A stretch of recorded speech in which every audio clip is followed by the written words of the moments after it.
Howdy, and welcome back to Celebrating Vintage Model Kits. We're continuing French Week with not a specific kit, but a kit bash. This is a kit or a model that was put together by my father in commemoration of my grandfather and his service in the French Navy during World War II. My dad does not remember exactly which kits he used to create this. But from what I'm able to kind of figure out, it looks like it probably is starting with some Heller kits as the base. But the actual kits that were used is kind of lost to time now. But when you see the little details of this, maybe some of the viewers who are more familiar with ship kits might be able to chime in with a little bit more information. But this is a model of the French sloop La Gracieuse, and it was part of the Elan class of sloops, which were originally minesweepers. They never actually served as minesweepers. They ended up being mainly utilized as convoy escorts and sub-chasers. The Gracieuse was launched in November 30th of 1939. It was the last of the Elan class sloops. There were 13 in that class. During the war, 4 were lost, and ultimately 7 were scrapped. And I'm not sure what happened to the missing numbers there. There's a couple missing out of that count. But they were built between 36 and 40. They had a displacement of 895 tons, 254 feet long, 29 feet at their beam. As originally commissioned, they had one 100 millimeter or 3.9 inch gun and a quad anti-aircraft setup of 13.2 millimeter machine guns, and then 2 sets of twin 13.2 millimeter machine guns. They had some depth charge royals and a couple of depth charge throwers. So the Gracieuse was in the south of France, in Toulon, at the time of the German invasion in the armistice. So the Gracieuse ended up being with the Vichy Navy and ended up being based out of Casablanca. And during Operation Torch, it did get involved in one sortie against the U.S. and British fleet on 10th of November. It went out with the Commandant de Lage, which was another Elan class sloop. They went going to try to chase after some of the landing craft, but they got pushed back by the cruiser Augusta.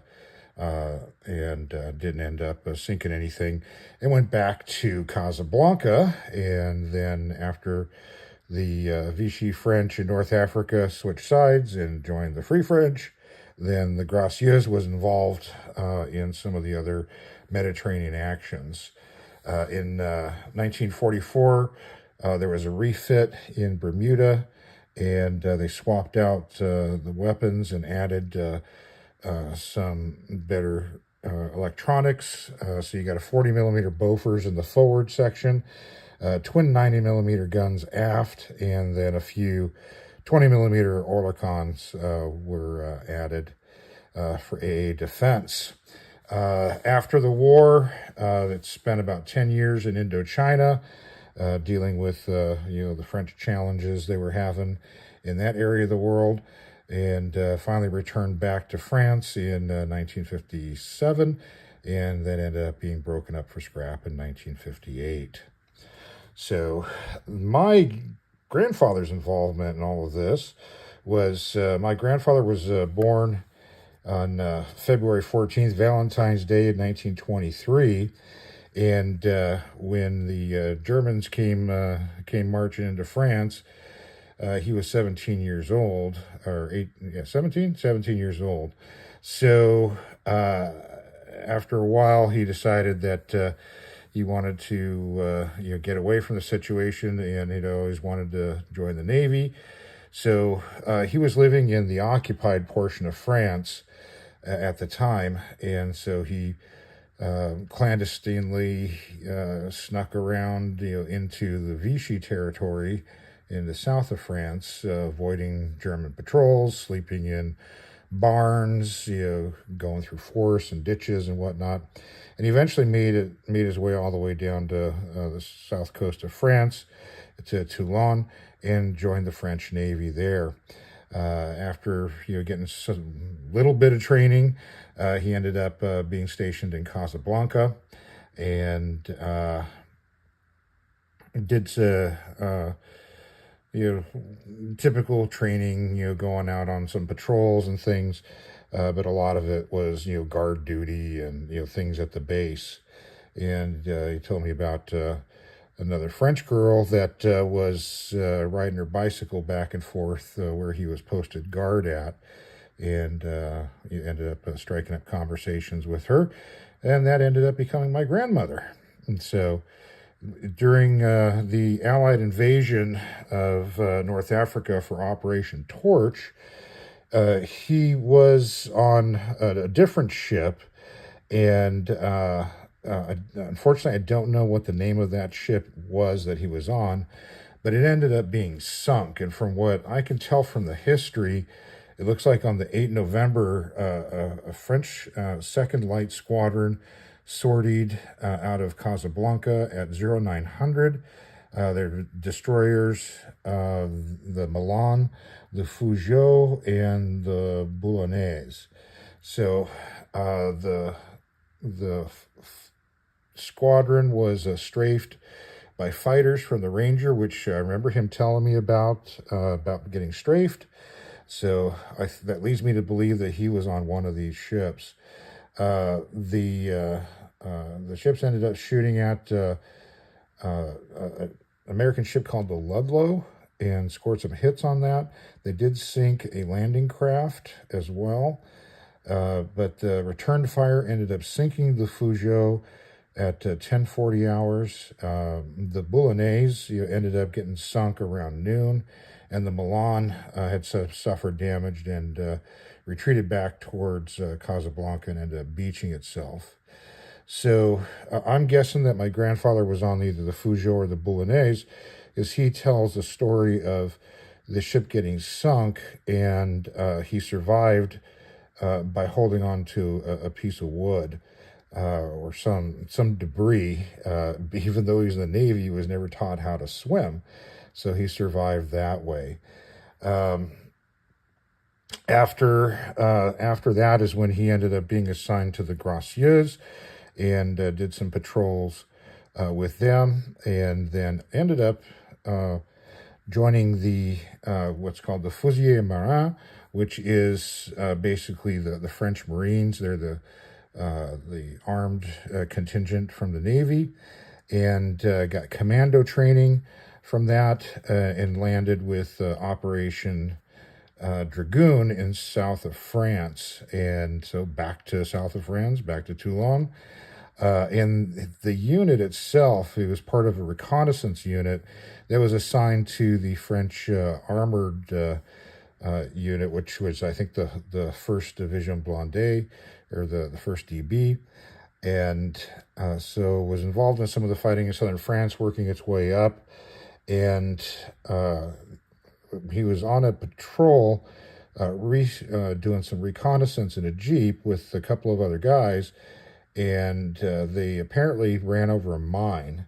He doesn't remember exactly what happened. He just remembers driving down this road and then waking up in a hospital. The other men in the Jeep were killed, but my grandfather survived, and that was pretty much the end of the war for him. And so that's my background and association with this, and let's take a look a little bit at what we got as far as a kit goes, and compare it to the photograph that my grandfather had from his service in the war. So this is him when he was with the Fusiliers Marins. You can see that they were equipped with almost all American equipment: boots, gaiters, HBTs, and that's the the French Navy shoulder sleeve insignia, and then across there is the shoulder title for the Fusilier Marin, which is this one here. And then the crossed anchors is there.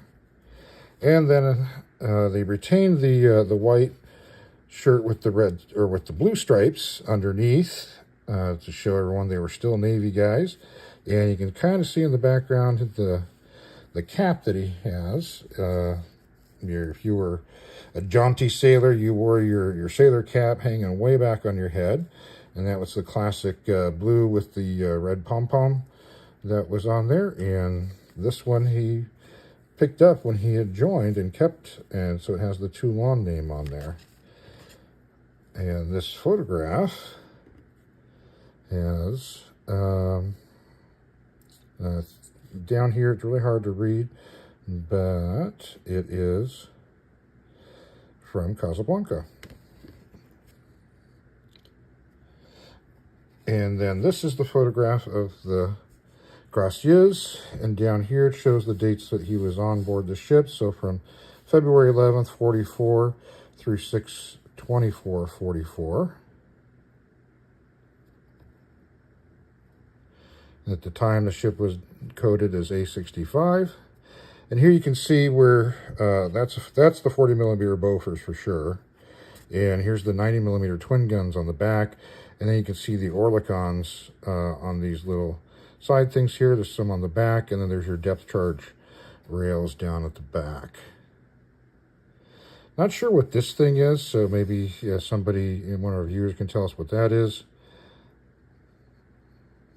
But that is the ship, and we can compare that to the model. Oh, and this is the badge for the Gracieuse. Gracieuse means gracious in English.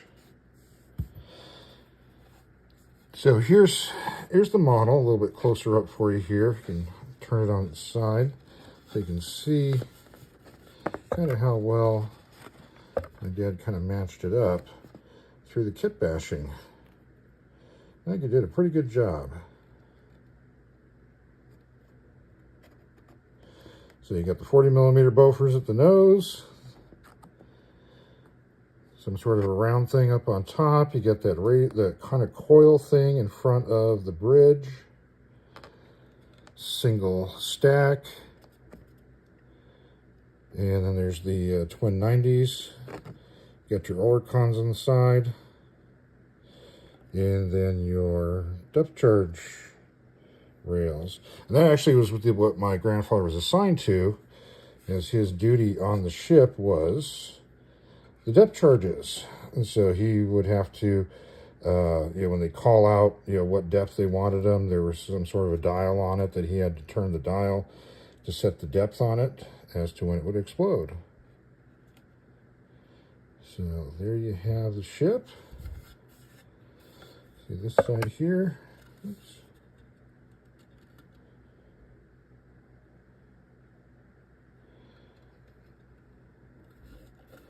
So overall, I think my dad did a pretty good job of making that kit. Bashing it with whatever it is that he bashed it with. And let's see, is there any other things I got here? Here's a little French Navy songbook too, with French Navy songs. And then a little French Navy soldier. This is made out of pewter or metal or something heavy. So there you go. So, if you know anything about this ship, or maybe the origins of the parts that made this kit bash, tell us about it in the comment section. If you got any relatives that were in the Navy, or the French Navy, or the French Marines, tell us about that as well too. The Gracieuse, did I mention that? It was decommissioned in 1958, so it ended up being scrapped, so it no longer exists, unfortunately. And my grandfather ended up passing away in 2001, so he is no longer with us as well, but I have many, many fond memories of hearing some of his stories of the war and his experiences.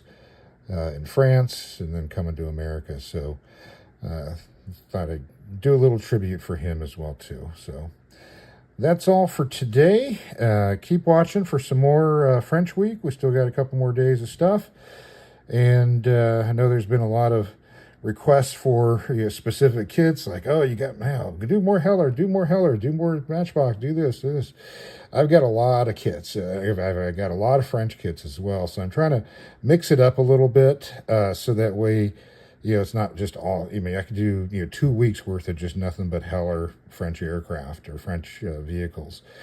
So I'm trying to mix it up a bit and, let people see, that there's not just Heller, that had French kits or French subjects, but there's a lot of French subjects out there if you're looking for it. So that's all for today. Thanks for watching, and have yourself a great rest of your day.